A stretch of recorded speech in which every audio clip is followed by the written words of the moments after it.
Oh boy, do I have a whopper for you. The highest debuting record at number 25 on my fantasy playlist. April the 9th, 1988, Kingdom Come with Get It On. Baby, we are talking the hair metal era now, the late 80s, the Cinderella's, Poison, who else? L.A. Guns, Faster Pussycat. Although now these guys were not hair metal per se. Kingdom Come would Get It On. They sounded. A lot of people thought this was Led Zeppelin.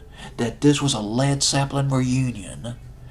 And Peter, the lead singer Lenny Wolf, he's from Germany. Lead singer Kingdom Come. His phrasing of Robert Plant is so spot on, almost the bluesy, the rock and roll velvet touch. But the thing about it is, what's his first name again? Lenny Wolf. I keep thinking Lenny Bruce. It's Lenny Wolf.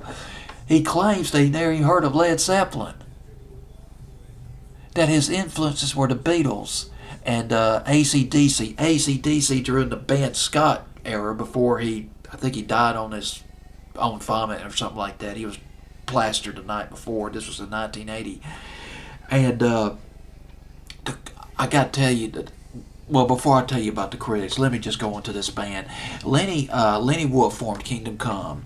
He formed a band around 1987, and he created a band after another band, a rock project that he was in called Stone Fury. They broke up. He recruited some group members for Kingdom Come, and they released their album Kingdom Come. And oh God, this album went gold.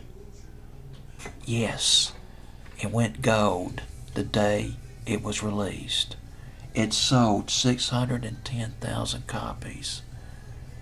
People were thirsting so bad for Led Zeppelin, the rock and roll legends, because a lot of the hard rock fans hated the hair metal bands. They weren't the real thing to them. I'm not saying this is my opinion. I'm not, because I love hair metal, and I like Led Zeppelin too. But to them, groups like Black Sabbath and Led Zeppelin were the real deal. These guys were just posers, and that's their view. And but I tell you what, 610,000 copies first day of release.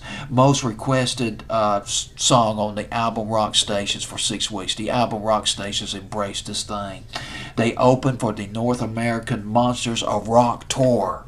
They opened for Van Halen, Metallica, Scorpion, Stalking, the heavy metal gods of the day, the heavy metal thunder, the heavy metal temple.